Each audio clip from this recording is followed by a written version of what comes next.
y he sido invitada a coordinar esta mesa que tiene como título Literatura en Rojo en el marco de diálogos de escritores latinoamericanos. Voy a presentarles, seguramente los conocen, pero bueno, a los escritores que participan de esta mesa. Una presentación muy breve porque es más interesante lo que viene después en la charla, ¿no? En este orden en el que están acá a mi derecha: Mauricio Rosenkopf, escritor, dramaturgo y cronista uruguayo, nacido en una familia obrera de inmigrantes judíos. En la década del 60 y 70 era líder del grupo guerrillero Movimiento de Liberación Nacional Tupamaros. En el 72 fue detenido y estuvo un poco más de 12 años en la cárcel, bastante tiempo completamente incomunicado. Tras el golpe del 73 fue declarado rehén junto con 8 reclusos más. Fue liberado en 1985 por la ley promulgada de amnistía para los tupamaros. Todo esto no le impidió escribir una cantidad enorme de hermosos libros y de incursionar en muchos géneros diferentes, ¿no? Voy a leer algunas obras, porque bueno, la lista es muy larga, de sus experiencias en la prisión. Escribió en colaboración con Eleuterio Fernández Huidobro, Memorias del Calabozo. En teatro, Los caballos, El combate del establo, Las ranas. Escribió y publicó novelas como Vincha Brava, El Bataraz, Las cartas que no llegaron y El barrio era una fiesta, que es la novela sobre la que vamos a hablar. Está por salir, o ya salió, no sé, La calecita de Doña Rosa. Y también escribió libros de relatos, Piedritas bajo la almohada, e incluso de relatos para niños, Leyendas del abuelo de la tarde. En poesía publicó Conversaciones con la alpargata y crónicas como La rebelión de los cañeros y Las agujas del tiempo. En el 2013 recibió el premio Bartolomé Hidalgo por la trayectoria en Uruguay. Sus obras fueron traducidas a muchos idiomas, ¿no? Marcial Gala, uno de los referentes fundamentales de la literatura cubana actual, nació en La Habana, en Cienfuegos, vive entre Buenos Aires y Cienfuegos. Es arquitecto, además,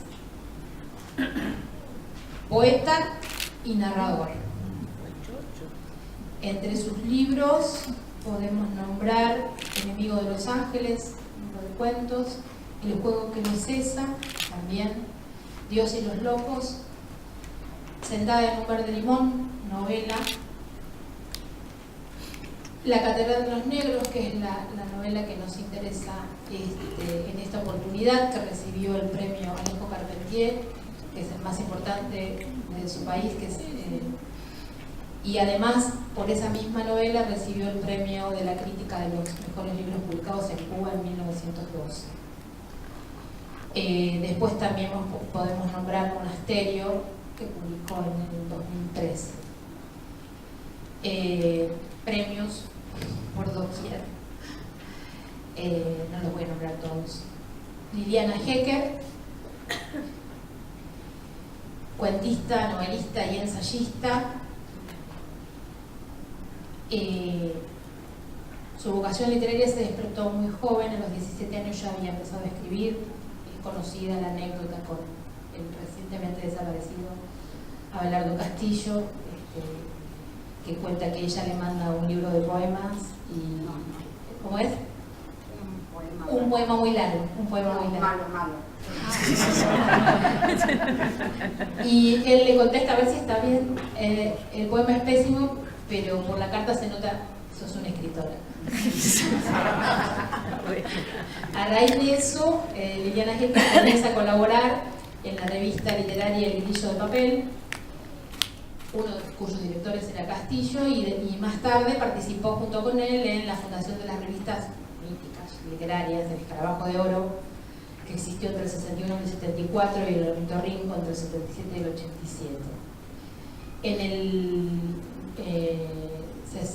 Publicó libros de cuentos desde el 66 en adelante, los que vieron la zarza, Acuario, Las perlas del mar, Asperas del mar, Los bordes de lo real, La crueldad de la vida. En el 2004 apareció el volumen Cuentos.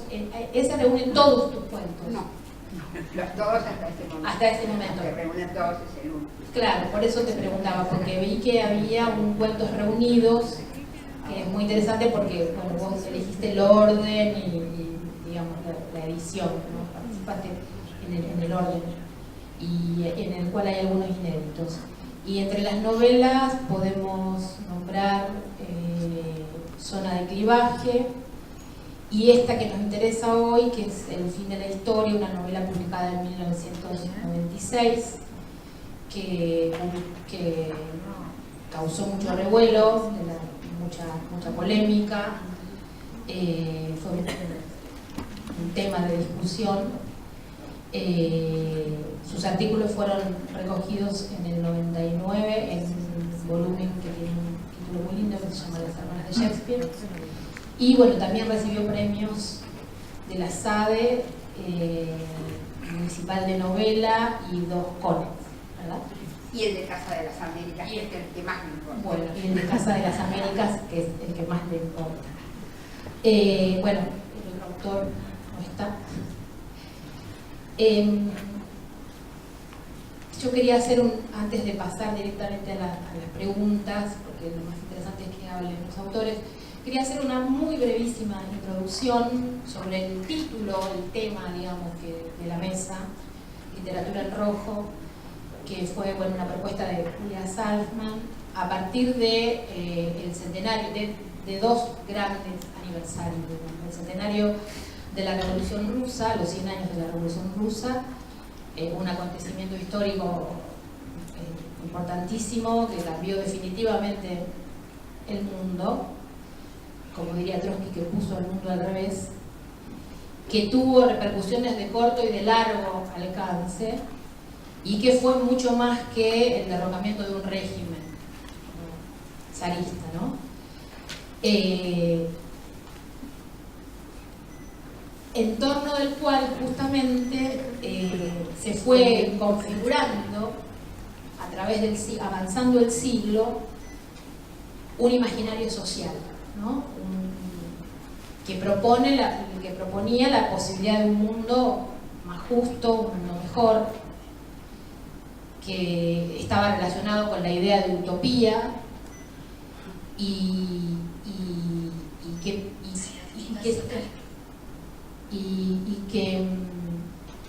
que también instauraba, digamos, la necesidad de ofrecer una resistencia al orden establecido, ¿no? En función de pensar en un mundo mejor que iba a devenir, y en la necesidad de luchar por ese ideal. Y aquí viene el otro aniversario, ¿no? Que es los 50 años de la muerte del Che, la figura del Che Guevara, ¿no? Que precisamente como imagen de héroe o como figura histórica encarnó ese ideal revolucionario, y tuvo que también se fue transformando en mito, y que para la cultura latinoamericana es muy, muy importante, ¿no? Es una especie de prototipo, de modelo sobre el que se han montado experiencias históricas revolucionarias en América Latina, grupales, digamos, colectivas y también individuales, ¿no? Cada una de estas novelas, incluida la de Gamero, que no está presente, de algún modo o de otro, trabajan sobre ese horizonte.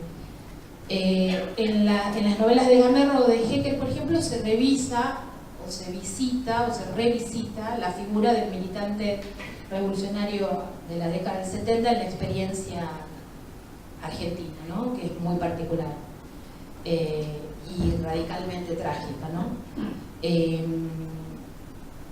La novela de Rosenkopf, bueno, el personaje es alguien que viene de una derrota, de una pérdida, digamos, es un brigadista de la Guerra Civil Española que llega a Uruguay y que emprende, digamos, encarnando cierto ideal que tiene que ver con esto del hombre nuevo, con esto de un mundo más justo, de un mundo mejor. Bueno, encarna una serie de valores que de algún modo se ligan con ese héroe. No tanto en términos revolucionarios, pero sí en términos de un personaje moral que se planta frente a una situación y hace algo, no quiero spoilear la novela, pero bueno, hace algo con eso, ¿no? Bueno, la novela de Marcial es particularmente interesante porque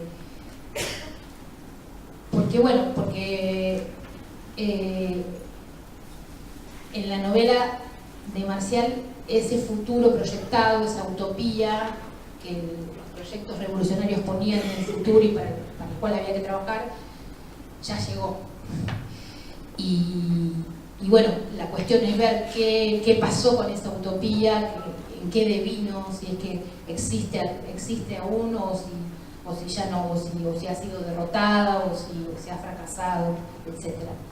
Me parecía que eso es, digamos, el imaginario de la revolución con las dos caras, la vertiente de la resistencia y al mismo tiempo el ideal utópico y la figura del Che, que puede aparecer explícito o implícitamente, están jugando en las novelas y entonces se justificaba este tema de la literatura en rojo, ¿no? Yo, para darles directamente la voz a los autores, voy a hacer un par de preguntas, 2 o 3 preguntas muy generales porque me interesa que ellos se explayen con libertad acerca de sus libros, acerca de cómo los pensaron, de sus proyectos. El primero tiene que ver la primera pregunta tiene que ver es una cosa que atraviesa todas las novelas, con el vínculo de la literatura con la historia. O sea, estas novelas plantean un vínculo, uno puede decir todas las obras plantean un vínculo con la historia, con el contexto en el cual han sido producidas, pero estas novelas en particular plantean un vínculo específico, concreto, determinado con la historia con mayúsculas, con la historia, no con la historia de lo cotidiano, con la historia con mayúsculas. Y suele pasar que la historia es como una materia muy resistente, ¿no? La primera pregunta es muy general y quería saber si habían escrito sus novelas pensando en esta relación, en este vínculo, si este vínculo aparecía en el horizonte de sus proyectos, y si es así, si piensan que la literatura en ese vínculo con la historia tiene algún poder, tiene algún efecto, digamos, si pasa algo con lo que escriben, más allá de la novela misma, del relato mismo, del proyecto estético mismo. La novela que creo que a la que alude, novela es El fin de la historia. En realidad debo hacer algunas aclaraciones respecto de cómo está planteado el tema. Es decir, parece muy sencillo, a 100 años de la Revolución Rusa, 50 años de la muerte del Che, la historia entonces y la literatura parecen muy prolijas, pero en realidad creo que lo que sí fue ocurriendo es cómo se va modificando tal vez la ideología de los escritores de cada época, no necesariamente la literatura. Si uno toma, digamos, no voy a hablar general de eso, pero la fundación de las grandes novelas latinoamericanas, anteriores incluso, y realmente anteriores al post-boom, que había una literatura enorme, ¿no? Desde Guasipungo, desde El siglo de las luces, estoy haciendo El llano en llamas, El señor presidente, Redoble Porrancas, va constituyendo una literatura que no sueña con la revolución, o no se plantea la revolución, sino que en general toca fondo en todas las contradicciones que hacen en un lector atento, ¿no?, pensar en la posibilidad de cambiar el mundo. Creo que la literatura realmente no actúa, la literatura de ficción no actúa de una manera directa, y es un hecho afortunado. Creo que la única gran novela latinoamericana maravillosa y no del todo conocida, que en realidad hace explícito ese deseo de cambiar el mundo y plantea el héroe, es Los gobernantes del Rocío, de Jacques Lumen, una novela realmente maravillosa. En general, si no, ese planteo tan explícito suele dar una literatura pobre que no ahonda en las contradicciones, sino que ya, y acá en Argentina, y es muy desconocida, pero hay una novela hermosísima que se llama El río oscuro, de Alfredo Varela, un militante del Partido Comunista, que escribió esa novela realmente espléndida. Pero en general la literatura plantea contradicciones, y un escritor, sin duda, no se despoja de su ideología para escribir. Solo en ciertos casos particulares esa ideología o ese contexto histórico, como señaló muy bien Analía, se hace explícito. En el caso mío, el fin de la historia realmente requiere de manera imprescindible del contexto histórico. No existiría sin el contexto histórico. De cualquier manera, el propósito inicial de escribir esa novela, como ocurre con todas las novelas y con todos los cuentos que he escrito, fue una motivación personal muy fuerte. Es decir, fue digamos, me encontré ante una doble contradicción. Una fue una historia concreta de una militante, una historia muy conflictiva, ¿no?, que nos mueve, me volvió el piso a mí, que sin duda mueve el piso, porque uno espera de todos los militantes, ¿no?, una conducta intachable, como pudo haber sido la conducta del Che. Pero no siempre es así, y justamente hombres y mujeres con contradicciones son los que quieren cambiar el mundo, y esa historia no transcurre de manera tan neta y tan digamos, exitosa como esperaríamos. Si no, acá estaríamos todos seguramente, o muchos de los que hemos soñado con un mundo socialista y lo seguimos soñando, estaríamos ya en ese mundo socialista. Evidentemente la historia es muy compleja, y a mí me interesaba plantear esa complejidad de la historia. De verdad debo decir que escribo para mover el piso a quienes lo leen, ¿no?, a que se acepte que el mundo ni es tan sencillo ni es tan fácil como uno pretendería, que es complejo, y que la historia, con mayúsculas, es muy compleja, y que querer, digamos, meterla a presión en una novela da a veces resultados bastante terribles. Una de las motivaciones es esa historia contradictoria, ¿no?, llena de contradicciones. La otra es haber reflexionado y seguir reflexionando, pero sobre todo reflexionar en el momento en que decidí escribir esa novela, en la historia de mi generación. Nosotros éramos chicos, los de mi generación, yo nací en 1943, éramos chicos en barrios muy apacibles, donde venía el lechero, traía la leche, era una cosa muy apacible. La guerra ocurría en un lugar muy lejano, pero en Argentina, escuchamos desde que éramos chicos, acá realmente no tenemos problemas, acá comemos, acá trabajamos, acá vivimos muy dichosos. Es decir, era un mundo realmente soñado. Cuando fuimos adolescentes, sucedió la Revolución Cubana. Y quiero aclarar algo. Yo creo que los hitos, pese a que fue muy fuerte, 100 años de la Revolución Rusa, 50 años de la muerte del Che, yo creo que el verdadero sacudón que vivió nuestra generación fue la Revolución Cubana. El entender que acá, no en Rusia, como habíamos escuchado hasta ese momento y le idealizábamos, sino en Latinoamérica, era posible realmente un cambio social, era posible el socialismo. Y eso sin duda nos movilizó a mi generación e hizo que estuviéramos precozmente politizados.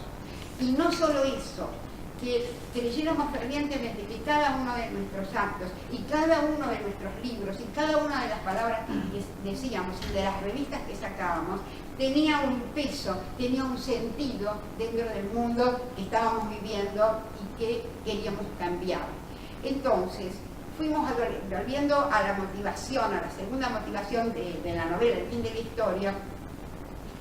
Pensé que habíamos sido chicos en un mundo apacible.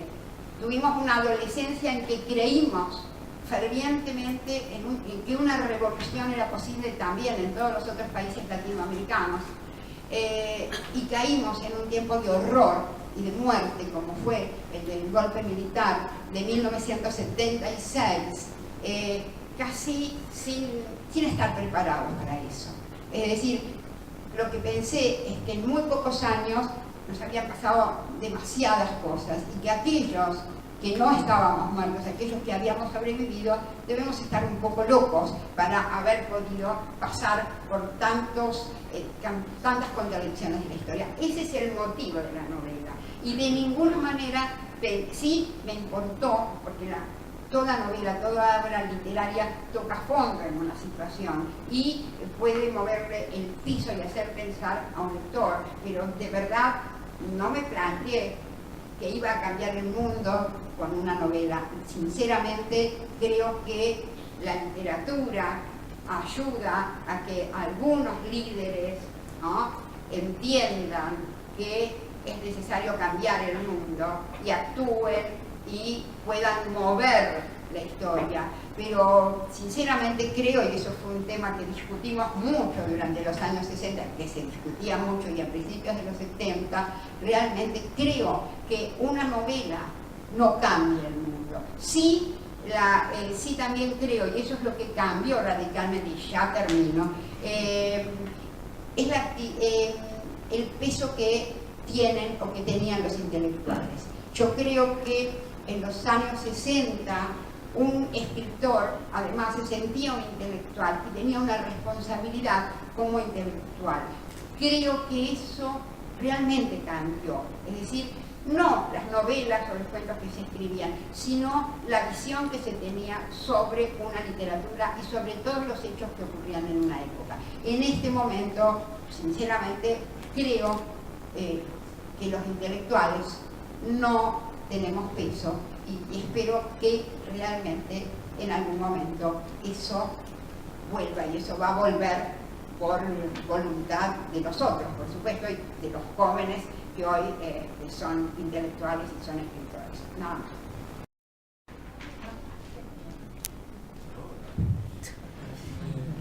En primer lugar, feliz de estar aquí con ustedes, con estos dos grandes escritores que siempre admiré y que nunca había tenido la oportunidad de conocerlos. Y yo, antes de venir, ayer había escrito varios puntos que me parecían interesantes, porque no sabía que la manera en que íbamos a desarrollar esta mesa era de preguntas y respuestas. Pensé que uno traía un papel y lo leía y después todo el mundo podía contestar yendo para su casa. Y es de esta manera que en cierto sentido es más interesante. Y entonces a mí me venía a la mente varias cosas que me pasaron en mi vida en cubano. Llevo muchos años viviendo en mi país, 50 años, y durante todo este tiempo, hasta exceptuando estos 2 años, estuve allá. Es un país muy complejo y muy rico en situaciones y cosas, y que también es un país que se puede resumir como el país más desconocido del mundo. Porque muchos lo ven como un país demoníaco y otros lo ven como un país angelical. Y Cuba no es ni una cosa ni la otra, pero tampoco, sobre todo, es el triunfo de la utopía. Yo venía, camino acá, también reflexionaba que si el amor que un pueblo le tiene a un dirigente se expresa mediante los cuentos populares, el Che todavía en Cuba un poco salva, porque que yo sepa, el Che tiene pocos o ningún cuento que traten de él de manera satírica.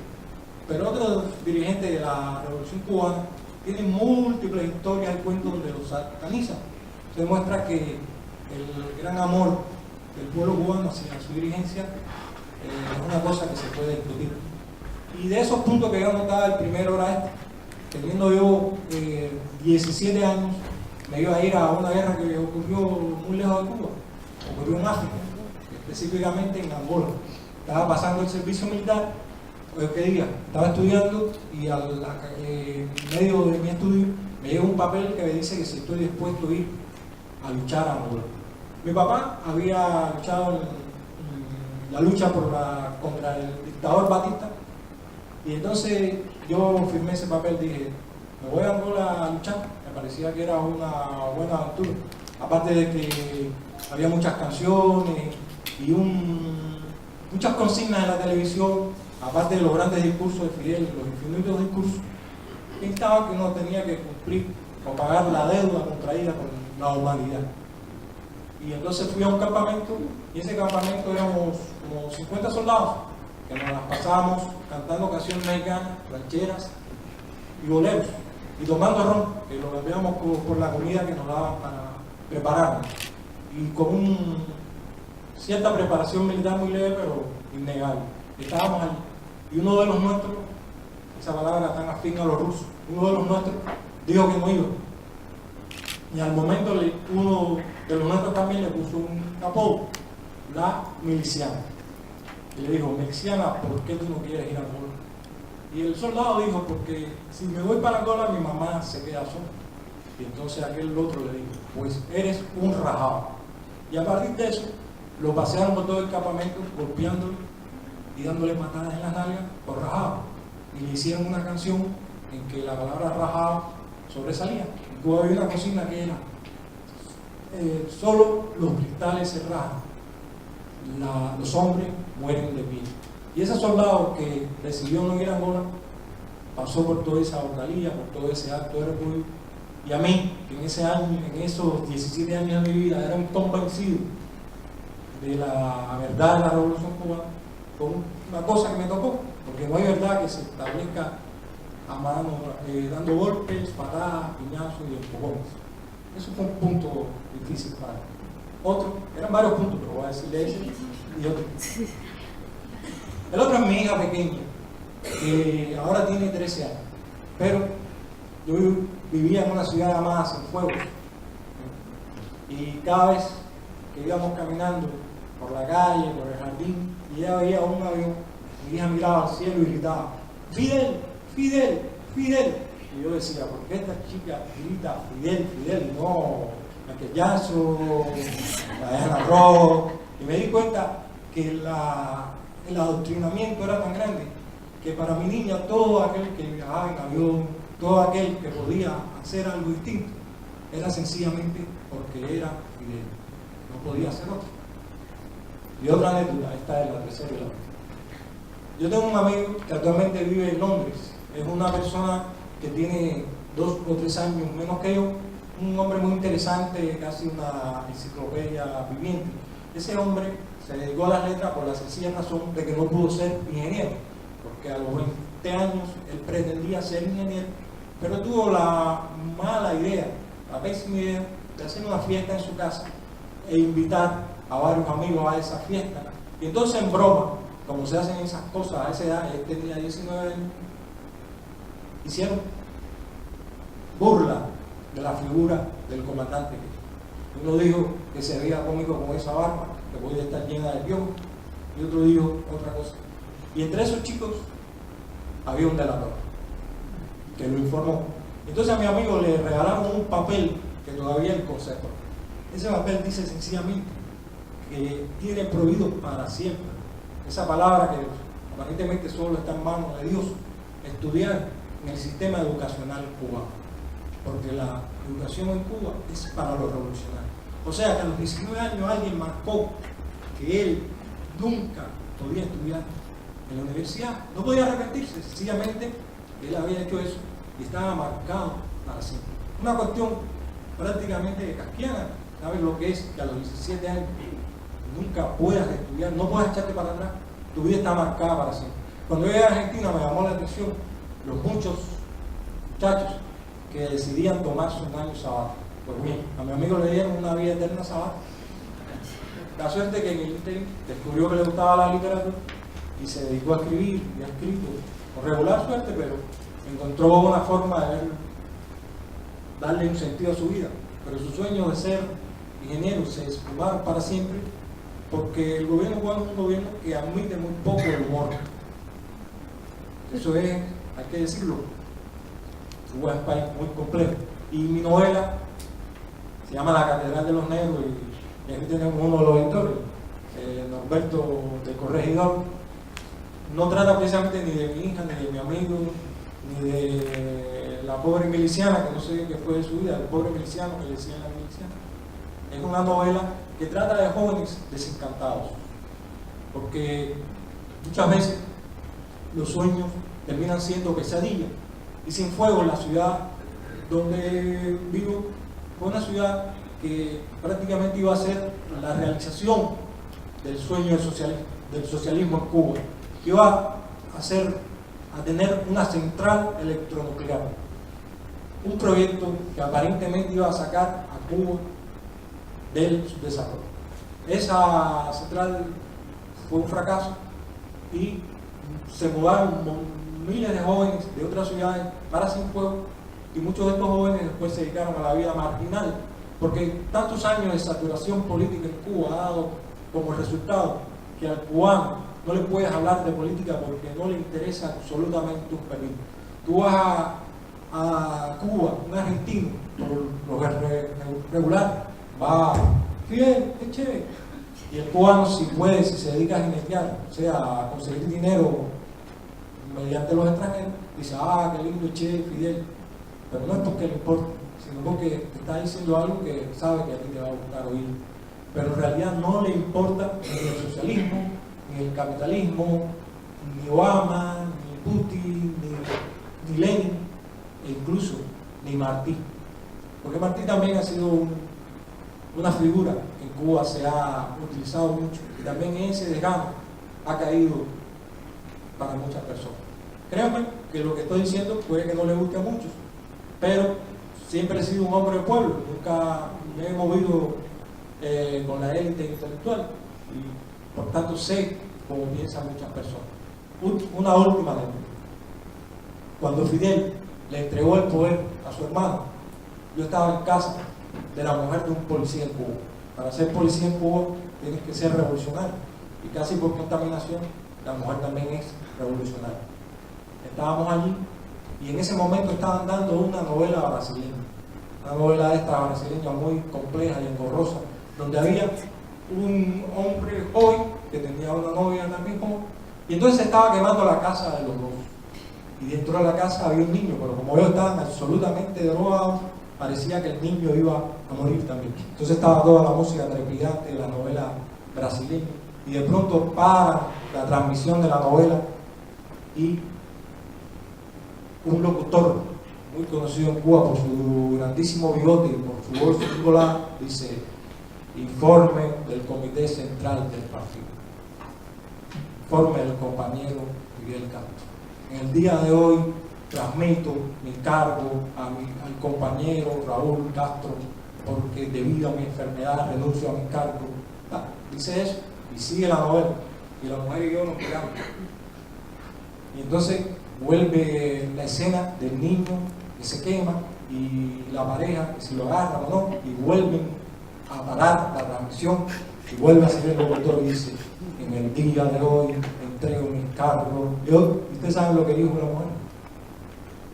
Todavía se quema el niño. O sea que para ella era más real lo que estaba pasando en la novela que el hecho de que Fidel transmitiera su cargo y esas cosas. Es terrible cuando un pueblo llega a esa tremendísima indiferencia política. Es terrible de todos los puntos de vista. Y todo eso, ese ambiente de indiferencia, de desencanto, de tratar de resolver los problemas más inmediatos, de amoralidad, es lo que yo quise reflejar un poco en la Catedral de los Negros, que son unos personajes que a mucha gente le parecen increíbles, pero el que ha vivido en Cuba sabe de lo capaz que es de hacer las personas cuando sienten que tienen que sobrevivir. Hola. Sí.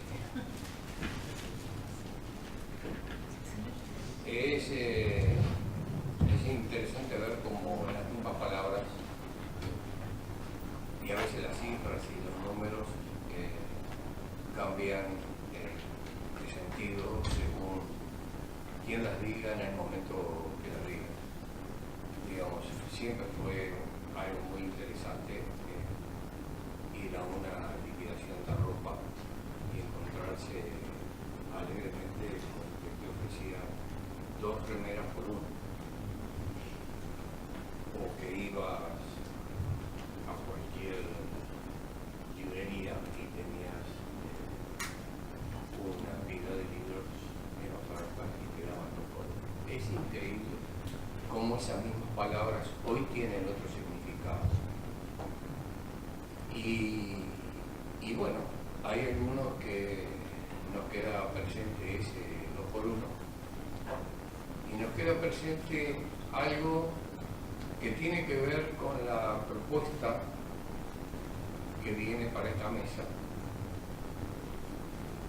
del aniversario del Che, el aniversario de Lenin, pero podríamos de alguna manera retrotraernos al principio de nuestra era, agarrarse el Nuevo Testamento, por ejemplo, leer los Evangelios, y en el libro siguiente, Hechos de los primeros cristianos, decía que los primeros cristianos tenían todo en común y cada cual retirado según sus necesidades.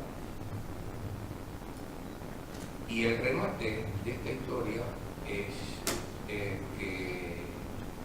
cuando Jesús está con sus compañeros y siente que vienen a detenerlo, vienen a producirse el envenenamiento, él le dice a sus compañeros, les recuerdo, así como un día os dije que salgáis sin más que la túnica y la sandalia a predicar por los pueblos el Evangelio, hoy os digo que vendáis las túnicas y las sandalias para comprar el pan.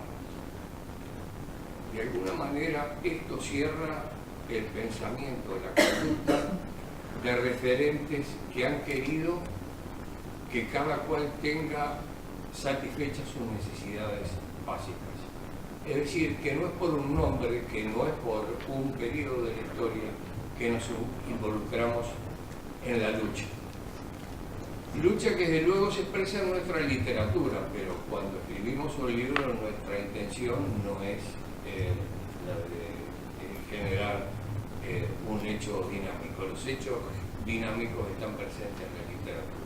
De acuerdo a la óptica subjetiva de cada uno de nosotros. Yo recuerdo, fíjate, los que estamos en esta mesa, recuerdo que la primera carta que me llegó, estábamos incomunicados, los calabozos, los 13 años, de rehenes, bajo tierra, no nos daba de comer, comimos insectos, no nos daban agua, aprendimos a reciclar nuestros propios orines.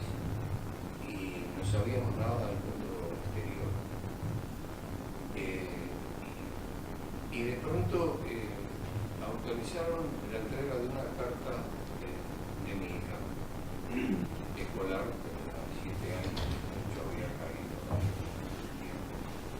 Había empezado a leer los libros y había encontrado los libros ahí, porque cuando me llegó la carta y lo abrí, eran 4 líneas de una niña que estaba tratando de escribir sus primeras palabras, alguna tachada porque ya era una metodología, y era un versito con una particularidad que estaba en la firma que había aprendido de la terminación de los textos del libro. Decía Alejandra Rosendo y abajo, entre paréntesis, contemporáneo. Creo que eso caracteriza un poco a todos los que estamos de acá con una óptica distinta. Digamos, es muy respetable todo el punto de vista, toda la historia. Yo en el año 54 habían nacionalizado las minas en Bolivia, pasa que solo y los mineros caminaban, marchaban con un fusil Garand y dinamita en la cintura porque habían nacionalizado las minas. En el año 55-56 en Guatemala empiezan a hacer una reforma agraria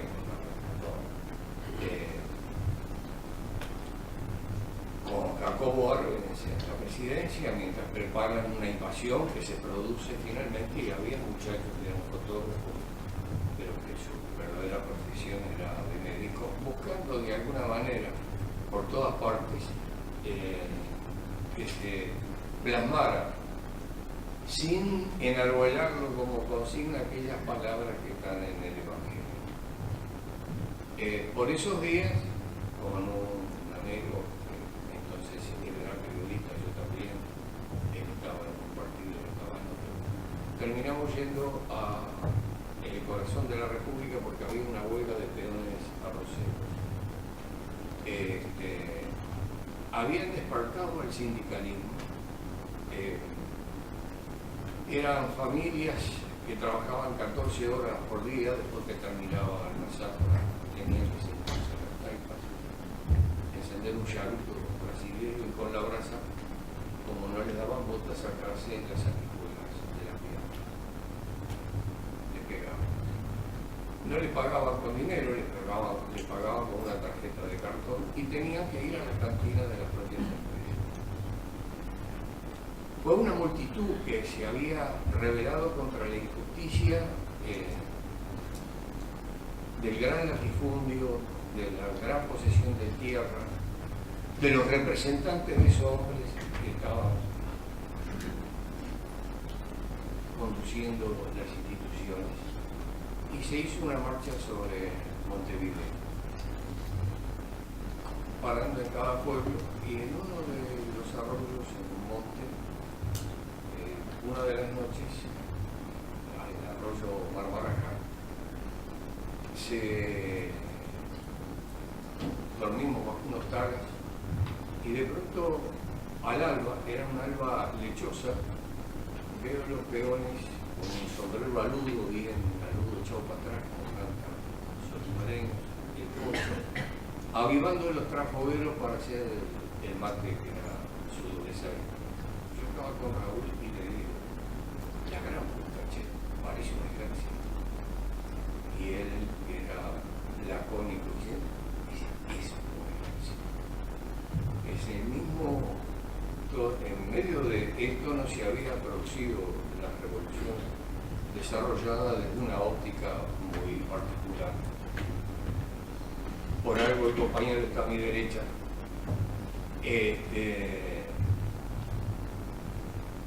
Se va al norte del país, organizan los cañeros, perseguidos por la policía, perseguidos por el ejército, organiza un movimiento por la tierra que desde los tiempos de Artigas, que hizo la primera reforma agraria en el país, la tierra será distribuida con la prevención de que los más infelices sean los más privilegiados. En primer lugar los indios, porque tienen el primer derecho. Después los gauchos pobres con familia, los gauchos pobres, etcétera, etcétera, etcétera. jerarquía es. Y esa consigna espiritual que también que no está en este texto, hace la marcha de los cañeros, que la búsqueda de la demanda era que los más pobres tengan la posibilidad de disponer un espacio donde cultivar, donde criar a sus hijos, donde criar a la familia.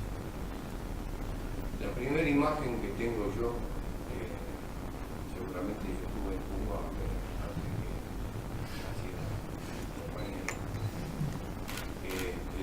fue la marcha de 40.000 guajiros con el título de propiedad de la tierra que había sido distribuida. Pero esa hay de otros portales.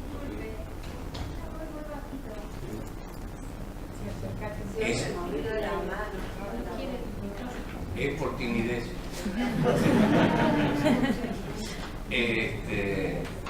Y bueno, y en torno al movimiento de los cañeros y esa demanda se crea un movimiento social donde nacen los Tupamaros. Tupamaro viene de Tupac Amaru, que José Gabriel Condón Carqui, que hace el gran alzamiento por la libertad de los incas y tiene sitiado Cusco y después es capturado y descuartizado. Igual que Milagro Sala. A partir de ese momento, cada vez que se producía un alzamiento, decían que eran los detenidos Tupacamaros. Nosotros tomamos ese nombre y todavía lo mantenemos. Y nuestro objetivo es eso que aparece en el Evangelio, eso que está en el espíritu de Lenin, eso que está en el espíritu de Che. Que se produzcan desviaciones si las habrá tenido la Revolución Rusa, que se produzcan desviaciones si las habrá tenido todo el continente. Y bueno, seguiremos, como dice una canción bolera en Uruguay, por la misma, siempre por la misma. Y con respecto al tema de la utopía que se plantea en la propuesta, les dejo un poema que escribí en condiciones muy especiales. Una vez en ese calabozo que recién describí, apareció inexplicablemente una plumita. Un plumón, un gorrión, una paloma. Lo conservé y pude enhebrarlo en una carta cuando tuve autorización de escribirle a mi hija. Y le hice un poema que, sin haber sido mi intención en ese momento, se interpretó en relación a este tema que tenemos presente. Junto a la plumita el poema decía: ¿dónde está tu pájaro, plumita? Mi pájaro es un sueño, se ha volado. Volverá, nunca se va. Vuela y permanece, como vuela y permanece todo lo soñado. Ideal del hombre nuevo. ¿Podrías explayarte por qué te interesó? Y hay una cosa que me pareció que me llamó mucho la atención, agradablemente, digamos. ¿Por qué elegiste el tono digamos, porque es como que retomás una figura que puede ser la misma que aparece en la novela de Liliana, que es la del militante revolucionario del 70, que en Argentina está muy connotada, digamos, es un estereotipo, un cliché incluso. Y bueno, y vos la trabajás, digamos, desde un tono, desde una perspectiva que, no sé, es interesante. No sé si es mejor eso. Bueno, buenas tardes a todos. disculpen mi aparición tardía, estaba convencido de que eran las 7. Además estaba abajo, en el stand de la editorial, firmando ejemplares, lo que de uno.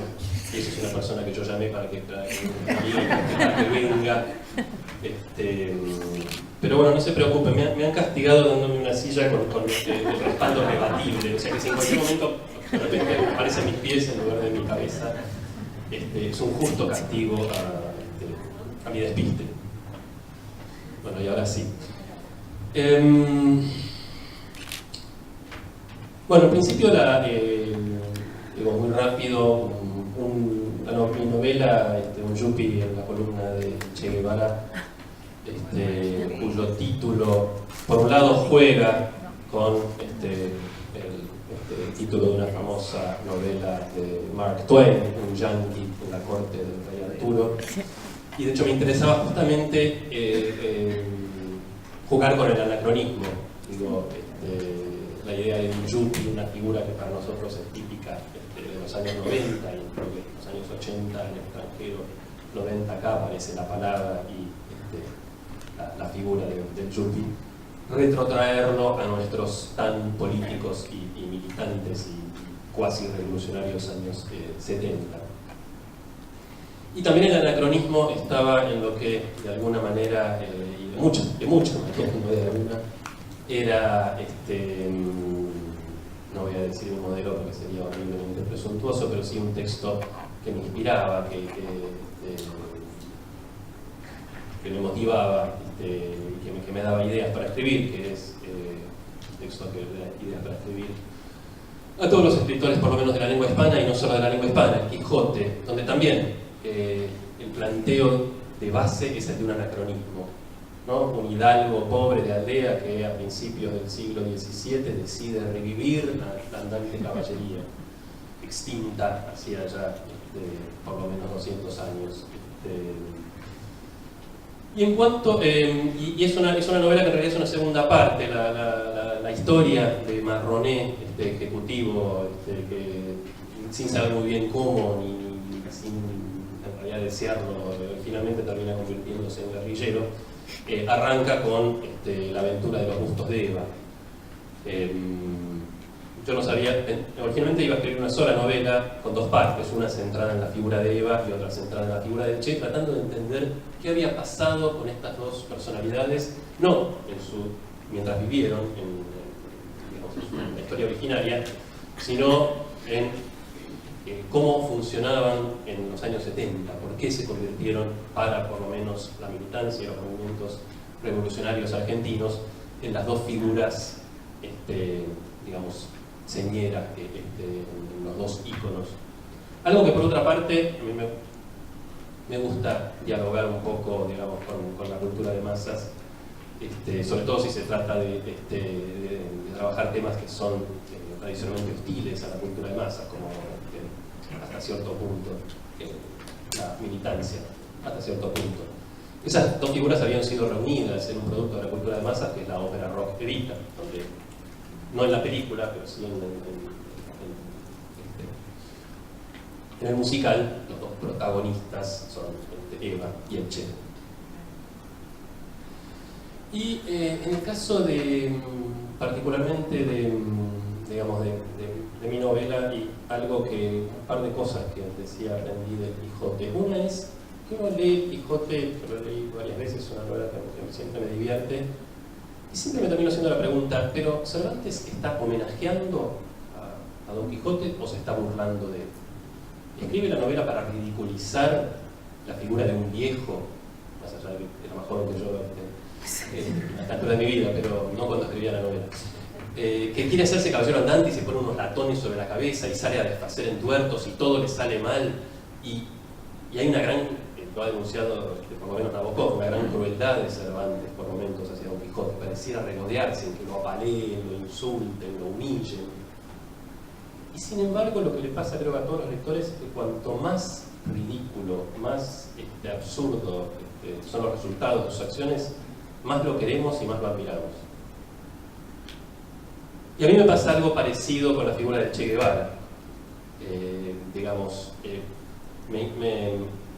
Por un lado me interesan mucho más sus textos del fracaso que sus textos de la victoria, me parece, y por lo menos escribí un capítulo sobre eso en uno de mis libros de ensayo, Facundo Martín Fierro. A mí mi texto favorito de Ernesto Guevara es El diario del Congo, donde todo le sale mal. Digo, parece una versión de Bananas de Woody Allen, que a su vez era una parodia de las épicas revolucionarias. Y yo cuando había visto Bananas no había leído El diario del Che, porque en Cuba no lo habían liberado todavía, fue creo que en los 90. Que largan ese texto y se publica. Y no me di cuenta que la parodia, digamos que Bananas ya había sido escrita, pero por Ernesto Che Guevara. Y también, digamos, el diario del Che en Bolivia, lejos de ser una epopeya, como los pasajes de la guerra revolucionaria a Cuba, está entre la tragedia y la pasión cristiana, y cada vez más con el tiempo creo que se lee la vida del Che y la obra del Che en términos religiosos. Y mi actitud, mi relación, mis sentimientos hacia específicamente los movimientos guerrilleros de la Argentina de los años, fines de los años 60 y principios de los 70, era bastante ambivalente, es decir, por momentos me parecía admirable lo que buscaban y cómo se sacrificaron por ello. Por momentos muchas de las acciones y muchas de las discusiones me parecían muy ridículas, muy absurdas, incomprensibles desde, digamos, mi propia historia. Digo, soy de la generación inmediatamente posterior. Me preguntaba, la novela, si bien se escribe a lo largo de la primera década de este siglo y se publica en 2011, fue en su forma originaria, digamos, concebida en los años 90, que para nosotros fueron los años del menemismo, por supuesto, que replicaban de alguna manera esa especie de gran ofensiva neoliberal capitalista en los años 80, por supuesto, que figuras emblemáticas en Ronald Reagan y Margaret Thatcher, etc. Y entre nosotros se popularizó como figura emblemática en los años 90, los años del menemismo, la figura del guerrillero que se vuelve empresario, que se vuelve de alguna manera yuppie, el nombre de Galimberti, por supuesto, era donde encarnaba esta figura, aunque para quienes lean sobre Galimberti, en una muy buena biografía ahora, se notará que es un personaje bastante más complejo que eso. Pero fue muy llamativo que terminara de socio del hombre que había secuestrado para financiar cuya organización, no fue directamente, pero su organización había secuestrado, etcétera, etcétera. Jorge Born, por supuesto, estoy hablando. Como esa figura absolutamente inconcebible en los años 70 había sido creada por nuestra historia, y por supuesto la historia argentina siempre le gana la ficción. O sea, los escritores siempre estamos tratando de competir. Yo escribí una novela de 600 páginas, Las Islas, donde inventaba todas las cosas más absurdas que me sugería la lógica de la guerra de Malvinas. Y años después me entero, en la biografía de otro guerrillero, Joe Baxter, que en un momento tenían un plan de recuperar las islas, un comando civil, y llevarlo a Perón a las islas para que desde las Islas Malvinas comandara el regreso del peronismo al poder. Y yo dije, otra vez me ganaron, ¿no? Nunca podemos estar a la altura de nuestra historia en términos de estas figuras tan inconcebibles. No se me ocurre otra palabra. Y me dije entonces, bueno, ya que esta figura fue creada por nuestra historia, pero es muy atractiva y algo nos pasa a todos con eso, ¿no? Es una figura en la que se condensan muchísimas cuestiones y muchas preguntas. Se me ocurrió la figura análoga pero inversa, de un empresario, del yuppie de Ernesto Marrone en mi novela, que se convierte en guerrillero y luego se convierte otra vez en empresario. Trataba de explicarme también por qué toda una generación no era toda una generación, pero lo parecía, en los años 60 y 70 se volcaba a la lucha armada, el sacrificio, a dar la vida, no dar la muerte, sino dar la vida, es decir, dedicar su vida a los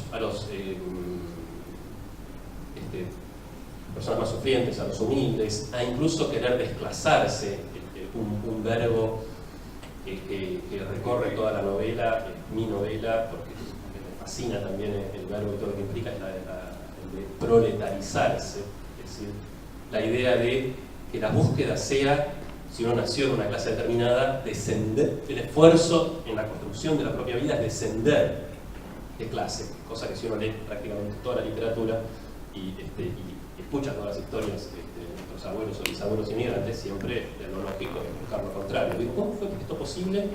Y cómo una generación después, por supuesto después de la dictadura, en los 90, los ideales son o parecen ser únicamente los del hedonismo, la búsqueda del éxito económico, el individualismo.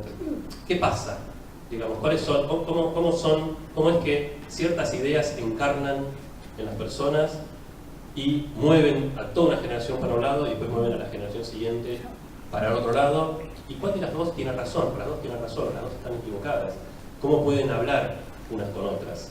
Bueno, estos son algunos de los temas que decidí explorar digamos, a través de esta novela, cuyos dos polos temporales son justamente los 70 y los 90. Es decir, mi protagonista, Ernesto Marrone, recuerda, ya instalado cómodamente en los años 90 en un country, ¿no? Descubre, así empieza en realidad la primera de las dos novelas, La aventura de los gustos de Eva, entra a la habitación de su hijo adolescente y descubre el póster del Che Guevara en la pared de la habitación de su hijo adolescente en el country, y ahí comprende que ha llegado el momento de hablar de su pasado guerrillero que hasta ese momento había mantenido oculto.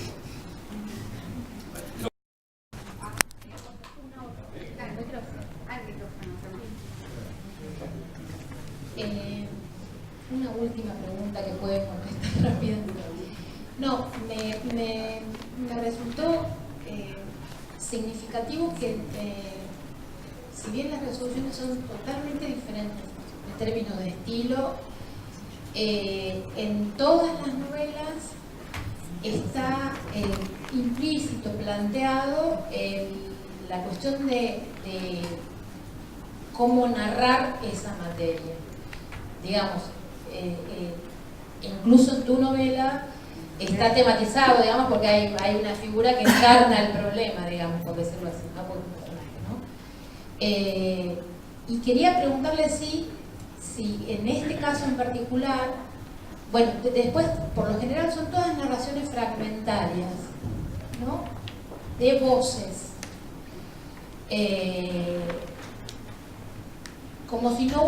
Como si no se pudiera, a esta altura de la historia, justamente, plantear una voz, una sola voz, que diera cuenta de la historia, que contara la historia, ¿no?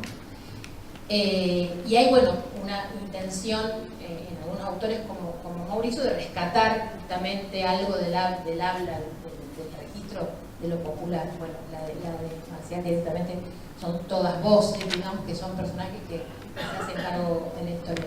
Y les quería preguntar si en esta novela en particular, a lo mejor la respuesta se extiende a toda la obra de ustedes, eso se les impone, digamos, el recurso, la voz narrativa, quién va a relatar, se les impone antes, se los impone la materia tratada, o si primero eligen, digamos, desde, ¿no? ¿Se entiende lo que digo? Eligen desde dónde narrar y después sale lo que sale, digamos, ¿no? Porque también pasaba que yo leía en todas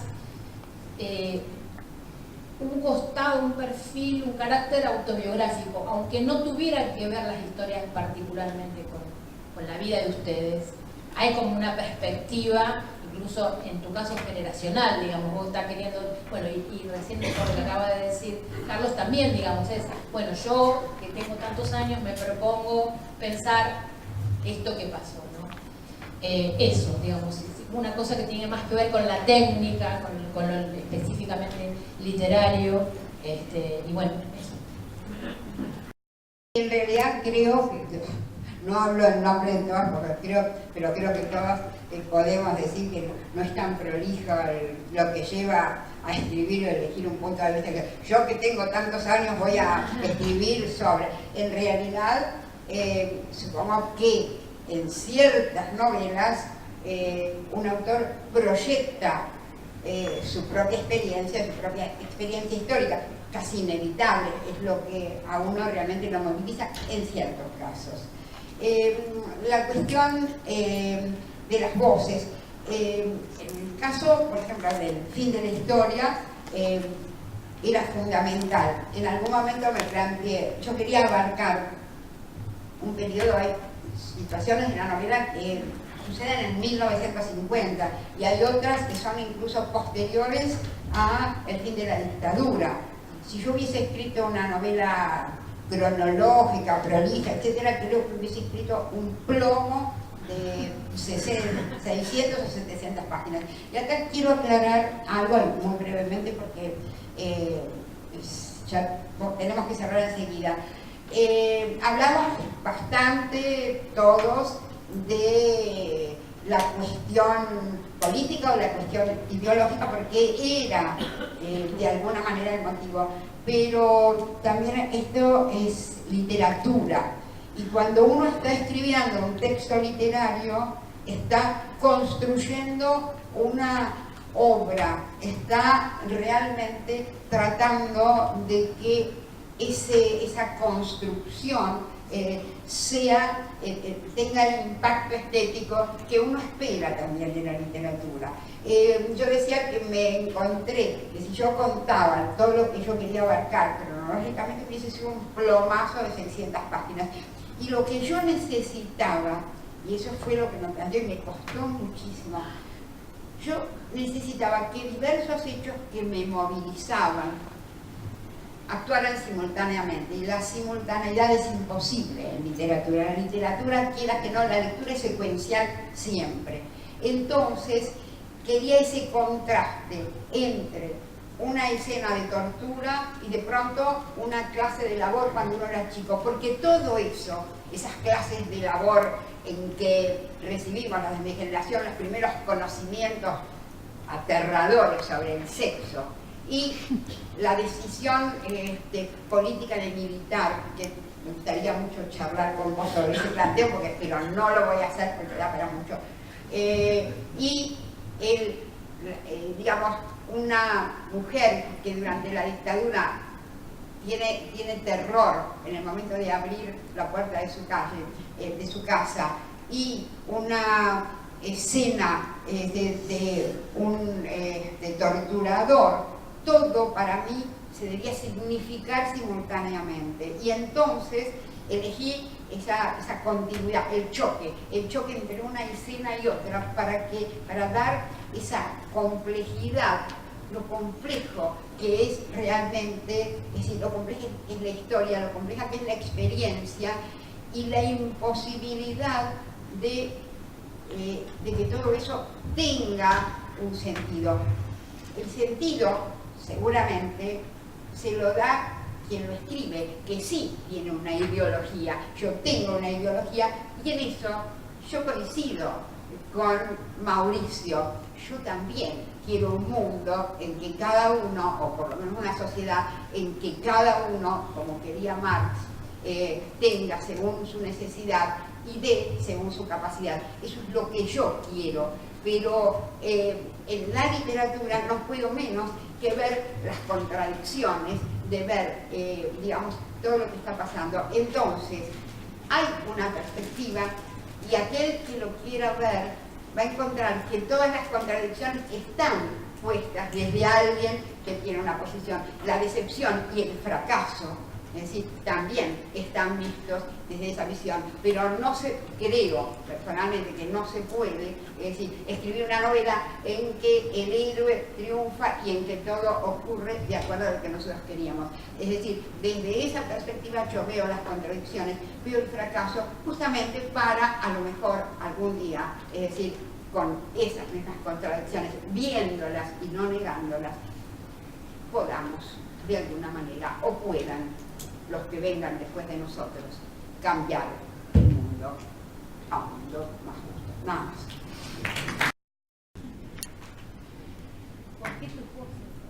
Ella me pregunta por qué mi novela tiene tantas voces. Yo voy a contarle una anécdota que un amigo mío dice que él vive en un pequeño pueblo de Cuba que se llama Cumanayagua. Y en el año 68, que fue el año que se acabó la propiedad privada en Cuba, Che dijo unas palabras que pesaron como una losa sobre el lomo de todo aquel que tenía algo propiedad privada, que era que mientras hubiera un carrito de vender fritas es una cosita así redondita en Cuba, no se podía construir el socialismo. Y entonces todo se nacionalizó, y como todo se nacionalizó era casi imposible mandar a arreglar una bicicleta, una cazuela, porque todo era del Estado y el Estado es muy grande para dedicarse a arreglar todas esas cosas. Entonces, el abuelo de mi amigo vivía en ese pueblo que se llamaba Cumanayagua y era un gran admirador del Che. Y el Che llega y le da la mano, todo contento, y llega a la pequeña fábrica de tabaco que él tenía, que era él y 3 manos, o sea, que era una fábrica minúscula, fábrica porque no hay una palabra como nombrar. Y dice, vamos a nacionalizar a esto. Primero el Che había cambiado al hijo del brazo. Dice, vamos a nacionalizar esta empresa. Y entonces le gritó al niño, Pepito, ven para acá. Y ahí murió su amor al Che. O sea, que Cuba es un país que el metarrelato histórico, el gran relato histórico, siempre ha sido narrado por héroes. Desde nuestro gran escritor, Alejo Carpentier, que una voz muy retórica, es el hombre blanco que llega al Caribe y narra la historia y sabe las palabras exactas, sabe francés y sabe cómo denominar las cosas.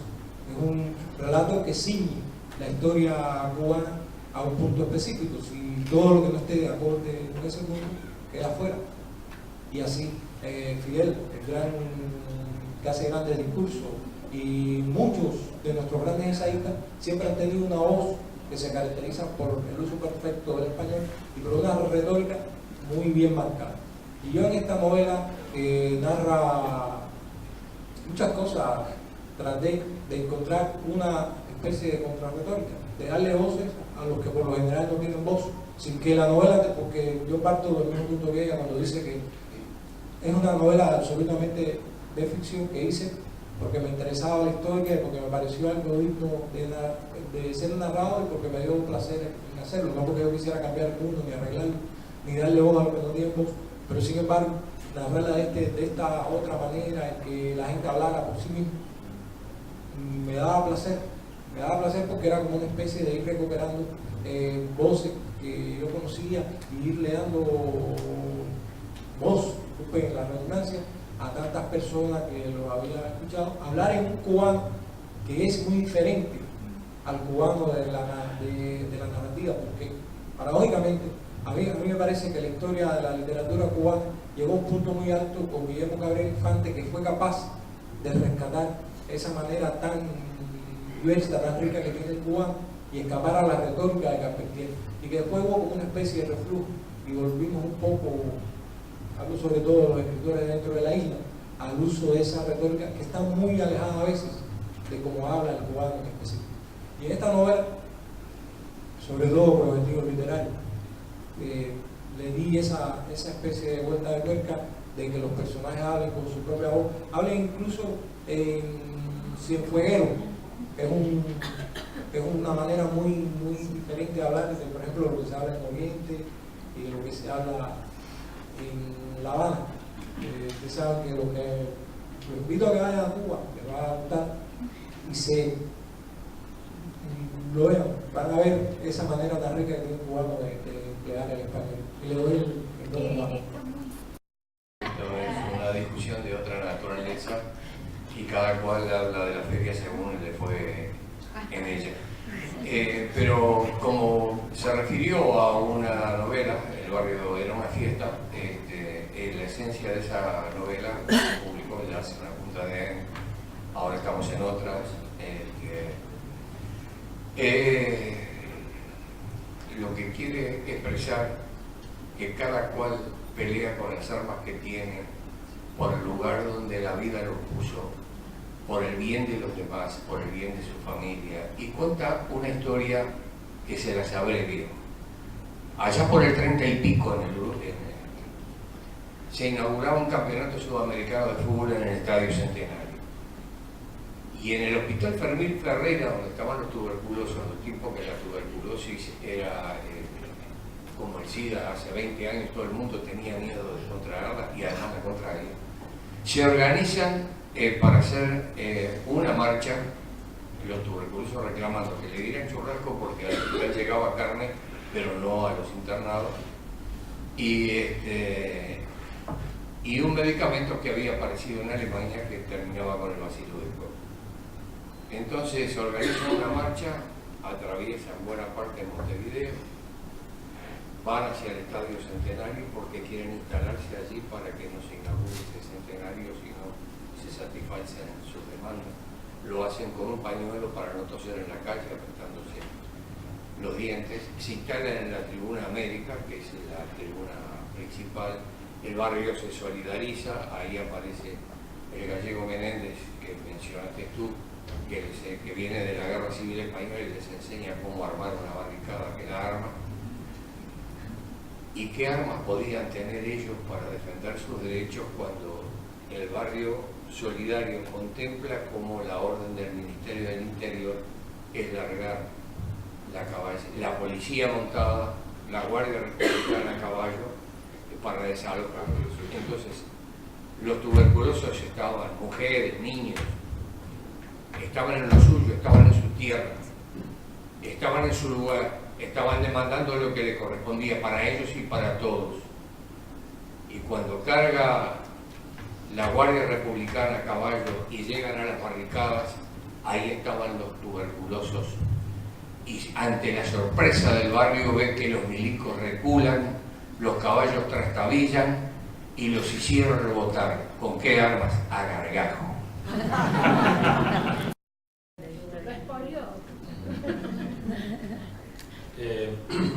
Bueno, tu pregunta era sobre, digamos, la búsqueda de una determinada voz, punto de vista. Sí, muchas veces es un digo, casi siempre, en mi caso al menos, es un proceso de ensayo y error. Otra novela que escribí, digamos, justamente en forma coral, como contada por muchas voces, que es El secreto de las voces, justamente, que es la historia del único desaparecido del pueblo de Marihuel, en el sur de Santa Fe. Digamos, por la policía, el primer intento fue contarla desde el punto de vista del jefe de policía, que le dan la orden de hacer desaparecer a esta persona y no sabe cómo hacerlo, porque es un pueblo chico, porque él quiere quedarse y ser intendente y esto le va a dar mala imagen, etc. Y intenté contarla desde ese punto de vista, y al cabo de 6 meses no había una oración que me hubiera salido bien. Tenía la historia, tenía los personajes. Me hice una pregunta, pero yo quiero estar en la piel de un cana de provincia. Dije, no me gusta estar acá, por eso no me sale la novela. Y descubrí que la manera, en realidad, después de contarla, era no el comisario hablando del pueblo, sino el pueblo hablando del comisario. Con respecto a un yuppie, digamos, un poco la que está en juego hoy, el punto de vista ya venía de la novela anterior, La aventura de Augusto Deva, es el punto de vista de Marroné, es una tercera persona, con cierta distancia irónica, pero la mirada es la de él. Como es un personaje, tiene otro, mencioné Banana, voy a traer otra película de Woody Allen que me gusta mucho, Zelig. Marroné, mi protagonista, es un lector fanático a la manera de Don Quijote, de Emma Bovary, y un lector bastante Zelig, es decir, lee La razón de mi vida y ya se fascina con Eva Perón y se enamora. Y como él leía estos libros para empresarios, digamos, como Quién se llenó mi queso, Shakespeare para ejecutivos, concibe escribir un libro para empresarios basado en la vida de Eva Perón en la empresa, ¿no? Después, en la segunda parte, en Yuppie, lee, por supuesto, los textos de Che Guevara, y inmediatamente, como están el grupo están tratando de hacer una guerrilla rural en el Tigre, no sé, siempre se pregunta por qué no hicieron una guerrilla rural en el Tigre, ¿no? Porque el ambiente da perfecto. Pero como están haciendo una fotonovela sobre la vida del Che, se dan cuenta que Marroné, con el pelo un poco más largo y una boina que era idéntico al Che, y se pasa a ser el protagonista. Entonces, bueno, todas esas lo que va cambiando no es tanto el narrador, sino, no es que cambio de narrador, el narrador va cambiando, va tomando, se va mimetizando con los estilos. Entonces, ese capítulo está escrito un poco a la manera de los escritos del Che, que en vez de decir isleño, para la gente del Tigre, dice guajiros, etcétera, etcétera. Esto es más obvio, pero hay cosas un poco más sutiles. Bien. Y después tiene un amorío con una guerrillera, se olvidan totalmente por unas semanas de la revolución, y eso está escrito en neobarroco cubano, ¿no? Es una novela bastante cubana, ahora que lo pienso. Pero llegó, lo que quería contar, todo esto es preámbulo, pero la anécdota es corta. Llegó un momento en la novela en que, fatídicamente, pero casi cantado para un guerrillero argentino en esa época, Marronés capturado, lo van a torturar, y en ese momento él saca su carta y dice, no, yo no soy guerrillero, yo soy ejecutivo, pertenezco a la empresa. Todo gira alrededor del secuestro de Tamerlán, que son personajes de varias novelas. Yo soy ejecutivo de la empresa, estaba tratando de llevar el dinero del rescate y los guerrilleros me capturaron. Y entonces uno de los militares le dice, bueno, está bien, estamos dispuestos a creerte, tenemos buena voluntad. Si no sos guerrillero, no vas a tener ningún problema en ayudarnos a torturar a estos hijos de puta que secuestraron a tu jefe, que secuestraron a vos y le ponen la picana en la mano. Cuando llegué a ese punto me di cuenta que no podía escribir ese capítulo, no por una cuestión emotiva, sino porque me di cuenta que el punto de vista se me venía abajo. Marronés no podía él contar esa historia. Y durante muchos meses, digamos, se me quedó la novela parada porque dije, listo, ¿y ahora qué hago? Leyendo, digamos, para ver si uno hace cualquier cosa en esos casos. Releía Nunca Más, releí el diario del juicio que lo había coleccionado. De repente en esos testimonios, no de Nunca Más, sino del diario del juicio, encontré detenidos, digamos, que habían desaparecido, que habían sobrevivido, que contaban historias de otros detenidos. Una de ellas era de un detenido que lo habían querido impulsar a torturar a sus compañeros. De repente dije, claro, así la puedo contar, no desde Marronés, sino Marronés, que ha ocultado durante estos 10 años su paso por la guerrilla y toda esta historia. Cuando empieza a salir el diario del juicio se desespera, que yo, pensando, ay, a ver si alguien me deschaba, a ver si alguno en el chupadero habla de lo que yo hice, y se pone a leer desesperadamente todas las semanas el diario del juicio para ver si dicen algo sobre él. Y así finalmente encuentra un testimonio donde hablan de él, y esa fue la manera en que pude contar esa parte de la historia. Pero, digamos, como creo que queda claro por lo que acabo de decir, estas no son decisiones olímpicas que uno toma desde un lugar de suficiencia, sino búsquedas a veces desesperadas y a tientas. Y bueno, yo creo que uno de los rasgos más valiosos para un escritor es la paciencia, es decir, bueno, tarde o temprano lo voy a encontrar, o el personaje me va a dar la clave, o alguien se va a apiadar de mí.